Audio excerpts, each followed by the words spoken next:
We gather with heavy hearts to honor the life of Renee Good.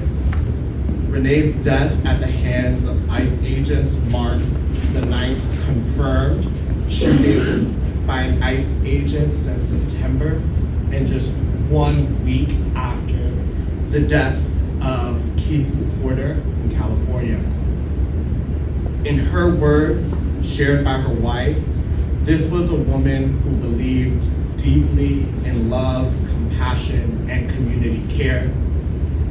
We had whistles, they had guns.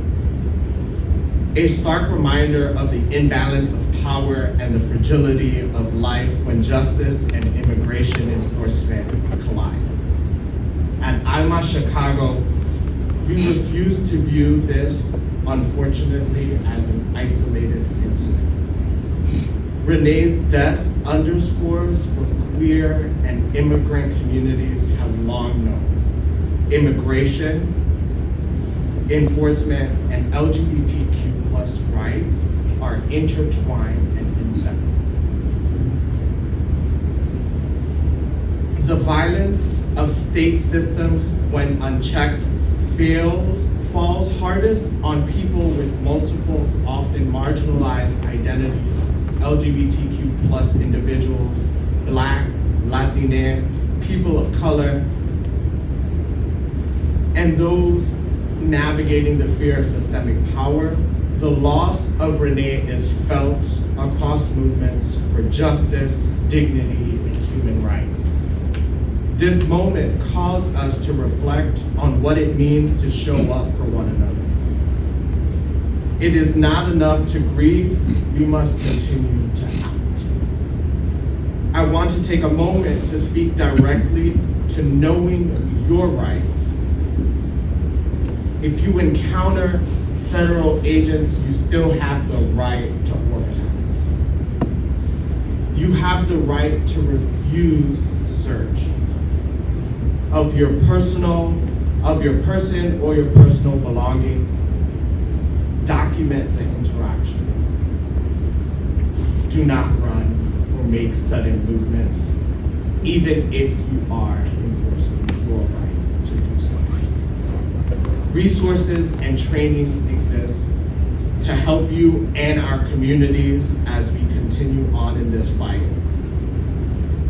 We must ensure that we share it widely so that we can continue to also hold those who are sworn to protect us accountable. In the words of Audre Lorde, those who know me know that this is my favorite poet, so. There is no such thing as a single issue struggle because we do not live single issue lives. Our fight for LGBTQ+ liberation, for racial justice, for immigrant rights, for community safety, these are one struggle. If one of us is targeted, harmed, disenfranchised, or killed, we all feel the loss. And we all bear the responsibility to respond.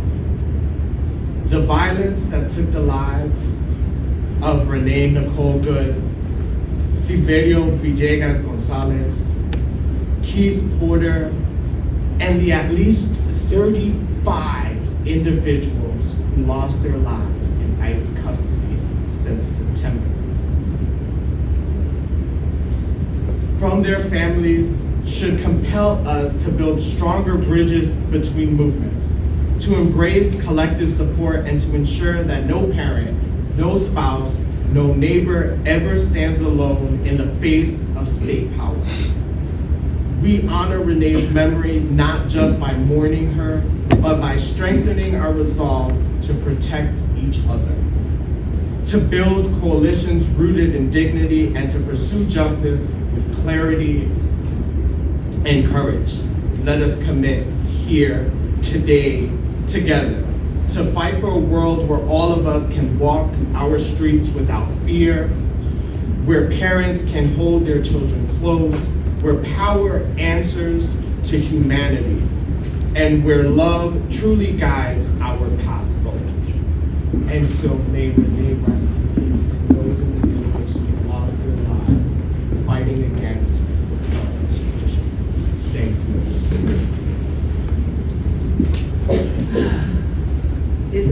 is an unfortunate time in our individual and collective lives when we must convene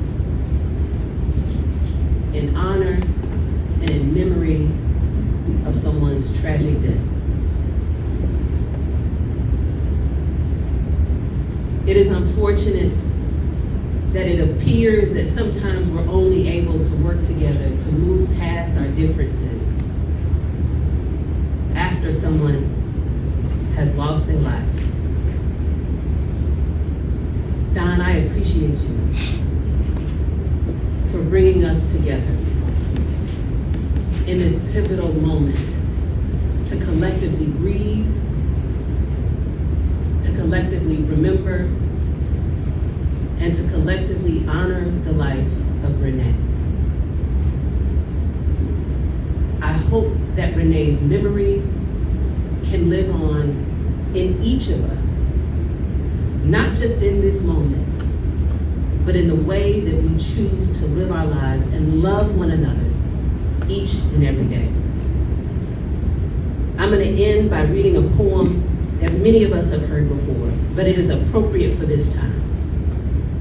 I want you to change out some of these groups to include Black people, to include our immigrant population, to include our trans individuals. First, and you've heard this before, first, they came for the communists, and I did not speak out because I was not a communist. Then they came for the socialists, and I did not speak out because I was not a socialist. Then they came for the trade unionists, and I did not speak out because I am not a trade unionist. And then they came for the Jews, and I did not speak out because I was not a Jew. Then they came for me, and there was no one left to speak for me. Renee, I hope you rest in peace. I hope all of us, the light and the fire and the sadness that is within our bellies gives us courage to do the hard things, to say the hard things, and to show up for those that may not look like us, that may not sound like us, that may not live their lives like us. My prayer to each and every one of you that you know love, that you know community, and you know safety in this lifetime, sooner rather than later. Thank you. Thank you, my friends. As you know, through the years we come together at the best of times and the worst of times. This is the worst of times, but with that comes the hope of the unity within this room and the love within this room. Toward the end of last year, President Trump told a group of U.S. generals that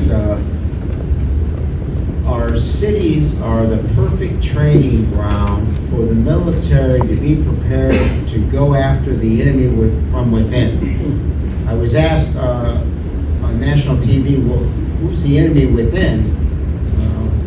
It's pretty obvious now. It's people who disagree with them. It's us, right?